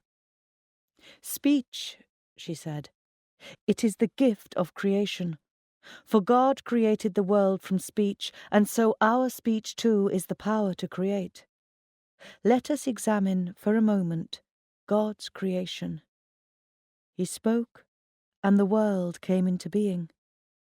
If God had valued silence above all, he would never have spoken to create the world. If he had prized only the silence of his creations, he would never have given a part of it the gift of speech. Our words are powerful. Our words are real. This does not mean, however, that we should remain silent forever. Rather, we must measure our words. We must be sure that we use them, like the Almighty, to create and not to destroy. There have been those, she paused, smiling a little. There have been those who have found my mere presence an abomination, who have lived in fear of what might be said about me, what one might say to another. We should not be afraid of words, or of speaking the truth openly. That is why I am speaking today. I am not afraid to speak the truth. I have desired that which is forbidden to me. I continue to desire it. And yet, I am here. I obey the commandments. It is possible, Esty smiled. As long as I do not have to do so in silence. Here is the difference between New York and London. In New York, that would have been the showstopper. When Esty finished talking, walked off the stage with Dovid, when they left the hall, that would have been the end of the event. There would have been riotous applause or perhaps angry shouting, something loud and dramatic anyway. But because this is Britain, that's not what happened. There was a pause, a minute or two, a great quantity of whispered conversation, some pursed lips, some eye-rolling, and then the event simply continued, speaker after speaker. There's something both admirable and hateful about this. The stolid refusal to become dramatic is also the inability to respond to serious things seriously, with depth. The next half hour was proof, if proof were needed, that what we say about ourselves is not true. There is a myth, many of us believe it, that we are wanderers, unaffected by the place in which we live, hearkening only to the commandments of the Lord. It's a lie. These British Jews were British. They shuffled awkwardly, looked at their feet, and drank tea. Having said that, there were a couple of gratifying responses. Hinda Rochel Berdicher and Fruma Hartog looked at each other over the peach and apricot pavlova. I was watching them from across the hall, from behind this ridiculous wig. Hinda Rochel was evidently attempting to be calm, consoling, speaking oiled words. Fruma was white, even more so than normal. Hinda Rochel offered to cut her a piece of cake. Fruma refused, lips tightly shut like a baby refusing a spoonful of mashed liver. Hinda Rochel put out a hand and touched Fruma's arm. Fruma shook her off and said, and I could read her lips quite well, even from across the hall, "Don't touch me." It wasn't much, but it made me smile. And then there was Hartog. I have to confess I had almost intended to speak to him, to show myself. My outfit represented something, as clothing always does. It showed that I wasn't there for myself. I was there for Esti and Dovid, because for complex reasons of their own, they'd wanted me to be at the hesped. Esti had rustled up the clothes from the various appropriate shops in Golders Green, but I'd contemplated the possibility that, at the end of the hesped, as everyone was filing out, I'd walk up to Hartog to show myself to him, to say, "Well, I came anyway, you tosser. Now what you going to do?" I didn't want him to have even that victory, even thinking he'd managed to get rid of me even to that extent. So as the crowd was streaming out of the hesped, I made my way towards him. The food had been eaten, the speeches had been made. The people were ambling home, muttering among themselves about Esti, sure, but also, I noticed, about the excellent food, the excellent speeches, the properness of such a celebration of the Rav's life. Yes, we don't do things in a hurry, not Orthodox Jews, not the people of Britain. I spotted Hartog in the lobby and headed in his general direction. I still thought I might speak to him, but as I came closer, I found the desire ebbing away. It was enough. Something had changed here, as much as could ever change, I found, and was surprised to find that I didn't want to confront him. I passed right by him in the lobby. As much as could ever change, I found, and was surprised to find, that I didn't want to confront him. I passed right by him in the lobby. He was wearing a fixed smile, staring at the crowd leaving the hall without focusing on any one person, even those who shook him by the hand. Admittedly, I wasn't wearing my usual clothes, but still, he looked right through me as I passed, didn't register my presence. Except, as I walked by him, I turned my head a little and looked back. He reached his hand up quickly to his face. I thought he'd seen me and was going to call me back, or was stifling a gasp. No. He pinched his nose in the palm of his hand, drew his hand away, and looked at it. The tips of his fingers were red. He shoved his hand into his pocket and drew out a crumpled handkerchief, trying to stem the thin trickle of blood dribbling from his nose, just as if someone had punched him in the face. Chapter 13. It is not for you to complete the task, but neither are you free to refrain from it. Pirkei Avot 2:20. There is a story told in the Talmud. We know that every word in the Talmud is the true word of God, so it follows that this story too is true. A story is told of several rabbis arguing over an abstruse point of law. One of them, Rabbi Eliezer, vehemently disagreed with the other sages. After a long debate, he at last said, "If the law is as I say, may this carob tree prove it." and the carob tree uprooted itself from its place. But the sages said, "No proof can be brought from a carob tree." And Rabbi Eliezer said, "If the law is as I say, may this stream of water prove it." And the stream began to flow backwards. But the sages said, "No proof can be brought from a stream." And Rabbi Eliezer said, "If the law is as I say, may the walls of the study house prove it." And the walls of the study house began to bend inwards. But Rabbi Joshua rebuked them, saying, "When the sages debate, what right have you to interfere?" So out of respect for Rabbi Joshua, the walls did not fall. But out of respect for Rabbi Eliezer, they did not return to their place. Hence, they are still bent to this day. And Rabbi Eliezer said, "If the law is as I say, may heaven prove it." And a voice came from heaven saying, "Why do you disagree with Rabbi Eliezer, seeing the law is always as he says?" And Rabbi Joshua stood up and said, "It is not in heaven. It is not for a divine voice to decide the law, for in the Torah it is written that the majority opinion shall prevail."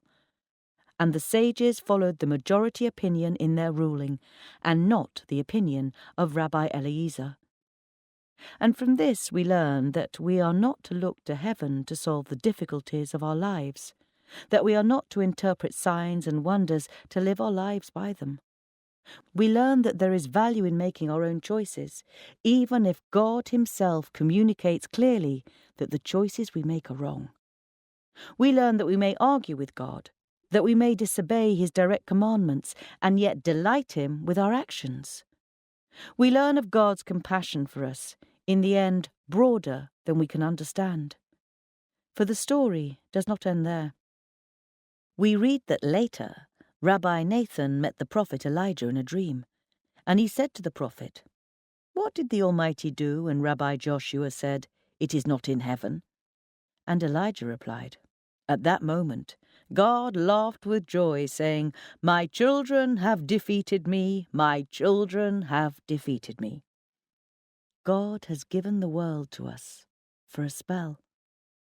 He has given us his Torah, and like a good parent, like a loving father, he has joyfully set us free. It is not in heaven. In the cemetery, a small crowd, 40 or 50 people, far fewer than attended the hesped, has gathered by the side of a grave. It is a year since the Rav died, and time, in the way of things, to place the headstone by the site where his body rests. The ceremony is simple. It will not take long. Ronit has returned to Hendon for her father's stone setting. She looks up at the pale blue morning sky, streaked with white and grey, and thinks of how only the day before she had been there, on a plane. She had been in the morning. She had a strange dream as the plane was passing through the night across the Atlantic, but she doesn't think she's going to tell anyone about it. It's just between her and the morning. She's holding the baby, just a few days off, 3 months old. They've named him Moshe, after her father, and she's not sure how she feels about the Freudian significance of holding a child named after her dad, but she's not worrying too much about that either. Esti and Dovid stand together loosely, both looking forward rather than at each other, as though at any moment they might realize they were standing too close to a complete stranger and walk away from each other. But they don't. They remain together. And when Esti moves forward, Dovid goes with her. Watching them, Ronit thinks about people who stay married even if one partner changes sex or loses several key appendages or their mind. She knows that's kind of patronizing, but she's just trying to get her head around it. Esti is watching Ronit too, thinking that Ronit seems less now than she did before. It's not that she is less, Esti knows that, but that she used to seem too much. There was a time when Esti thought that Ronit's face contained the world, but now, well, it's just a face. She's grateful for that, grateful for the change, because it's not good to see the world in a face that doesn't belong to you, that's always turning away from you. She doesn't see the world in Dovid's face either, but she can see it's a better face than she thought.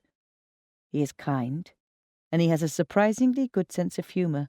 These things aren't everything, but for now they're enough to make the journey not unappealing to her. She thinks if she had the choice to make again, the original choice from all those years ago, she'd still choose the same. It seems quite clear to her. Esty finds that these days she's quite clear about a lot of things, as though a sort of fog had lifted from her brain. It's as if she herself had been brought into focus, like a telescope drawing down the moon. She surprises herself quite often by thinking, it's fine. Everything is just fine. A year, of course, makes all things seem easy. In a year, a mere stirring in the belly becomes a child, tiny and unknowable, his eyes clear blue and his hands grasping. In a year, the grass grows over a grave, softening its edges. In a year, the depths of grief become less raw. What was shocking becomes commonplace. What was talked of constantly becomes old and stale. All things, when measured in spans of years, seem simple. But human lives do not occur in years, but slowly, day by day. A year may be easy, but its days are hard indeed. So, it has been a year. The grass has grown over the Rov's grave, and Esty and Dovid's tiny son blinks in the autumn sunlight. But it has not been easy. There have been those, not a few, who have left the Rov synagogue, some with a great noise and commotion, and others more quietly, slipping out between one Sabbath and the next. There's been whispering and there has been shouting. Esty and Dovid have found themselves, perhaps with fewer Shabbat invitations than they had previously enjoyed. Some people, though not as many as they feared, make their excuses to avoid speaking with them. They are still muttered of in Hendon, though not as often as once was the case. And yet, with all this, things are fine. Certain things are possible. This and this, but not this. Certain things will remain forever impossible. But within what is possible, there is room to live. Those people who remain at the synagogue have come to value Esty and Dovid's continued presence. Esty speaks to the congregation at the stone-setting ceremony, as she has done from time to time over the year. A few simple words over the Rov's grave, and they are done. The people in attendance smile and thank her for her thoughts. Esty and Dovid have bought a telescope. Through it they examine the face of the moon, identifying the mountains and craters. After dark, once the baby is asleep, they place the telescope at the open window of the spare bedroom, taking turns to squint through the eyepiece. They sweep the telescope's eye across the sky, focusing on far distant stars. They name them to each other, marvelling at the distance. Even among other people, they often mention one of these names, perhaps Arcturus or Rigel, as a secret signal to each other. The signal means, I'm still here. Last night I dreamed that I flew over Hendon. The wind was around me, above and below, and filling my lungs, and beneath me Hendon was spread out. At first I saw its dried streets, the identical mock Tudor houses. I saw the fitted wardrobes, the two-car families, the jobs for life in accountancy or law. I saw the kitchens which were more kosher than anyone else's kitchen, skirts which were longer, tights which were thicker, shaitels which were attached more firmly than anyone else's. I saw the study of Torah and the practice of good deeds and kindness, and I saw the gossip and the slander and the public humiliation. And I said, Lord, can there be passion in Hendon? Can there be desire or despair? Can there be grief or joy? Can there be wonder or mystery? Lord, I said, can this place live? And the Lord said to me, my child, if I will it, it will live. And behold, I saw the Lord lift the roof from each house, as if with a mighty hand and an outstretched arm. And the Lord spoke in turn to each person in each house, filling their hearts with his light. And I watched. And behold, when he was finished, nothing much changed. And I said, Lord, what does this mean? And the Lord said, my child, my joy. Things here are slow to change, for this is a stiff-necked and disobedient people, but at least they are still willing to listen. Ronit remains for 5 days in London. She asks after Hartog, who has not been present at the stone setting, and learns that he has joined another synagogue. There will, of course, always be somewhere for Hartog to go. Dovid is the rabbi now, although he does not enjoy the title. "Call me Dovid," he says, to the people who visit his house. There are those who find this informality disturbing, who seek again the order and rigidity they knew in their youth. They call him rabbi, and he does not protest. They continue to come to the house, however. They come sometimes to see his wife rather than him. She is known as a good listener. No problem is too great for her ears, no trouble too shocking. Ronit returns to New York. On the plane, she reads her father's book, and although in places it irritates her beyond measure, she is pleased to have done so. She has discussed her father with Dr. Feingold, who suggests that perhaps she could learn to remember what good there was in their relationship, to appreciate it, and to understand that no parent can give their child everything that they need. Ronit wonders if this amounts to the same as honouring him as recommended in the 10 Commandments, and decides that it probably doesn't, but she doesn't much care. She'll do what she can and rely on the rest to be unimportant. She's come to recognise that there is a tiny, tenuous area where good sense intersects with fundamentalist religion. She's trying out how it feels to live in that area, at least some of the time. So she took some time off using Hartog's money to good effect and found a new job where she doesn't have to share office space with the married man she used to sleep with. Good sense and religion agreed on that one. And sometimes she does the stuff, only if she wants to. She has Friday night dinner at her place, lighting the candles in those huge silver candlesticks, roasting a chicken.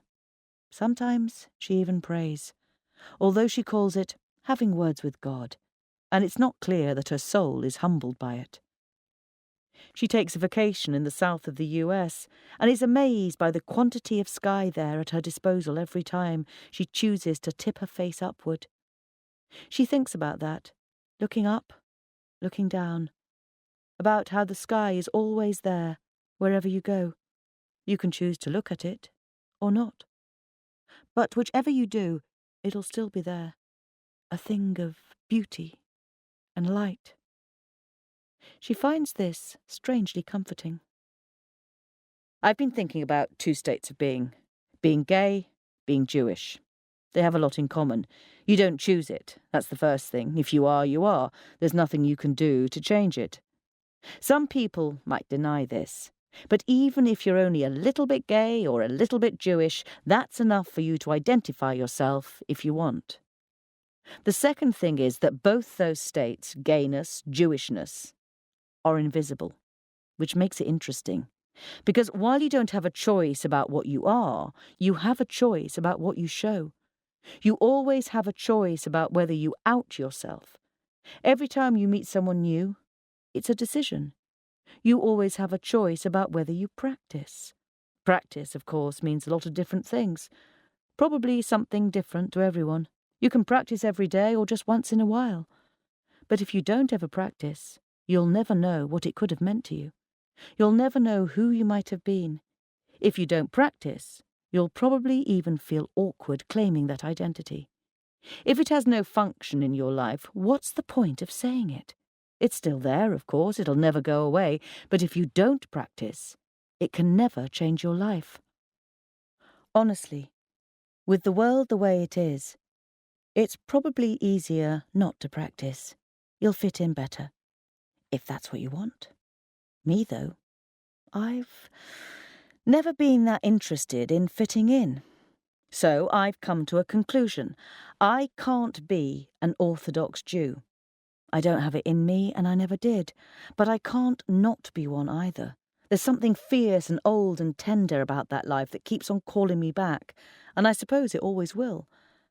I guess that doesn't sound like much of a conclusion, but it's the only one I've got. Dr. Feingold calls it learning to forgive myself. I call it learning that you don't always have to answer every request. Sometimes it's enough to note it and say, maybe I'll get to this and maybe I won't. I had another dream a few nights ago. I was in some kind of outdoor restaurant with trees and bushes growing all around. I was having lunch with this older guy. He kind of reminded me of my dad. We were just laughing, chatting, shooting the breeze, when the waiter slid over with the wine list. I glanced through it and I said, "You know what? I'll have a Calvados." And the guy I was having lunch with leaned over and shook his head a little bit. He said, "You know, you're not supposed to have that." I winked at him and said, "I've got to make my own choices. It'll be fine. You just wait and see." He said, "Hey, you can't know that for certain." And I raised my glass to him, looking at the way the light refracted through the amber liquid. I downed it in one. It was warm and delicious, like all forbidden things. I put my glass on the table and raised an eyebrow. I said, "It'll be fine. I have faith." And he threw back his head and laughed.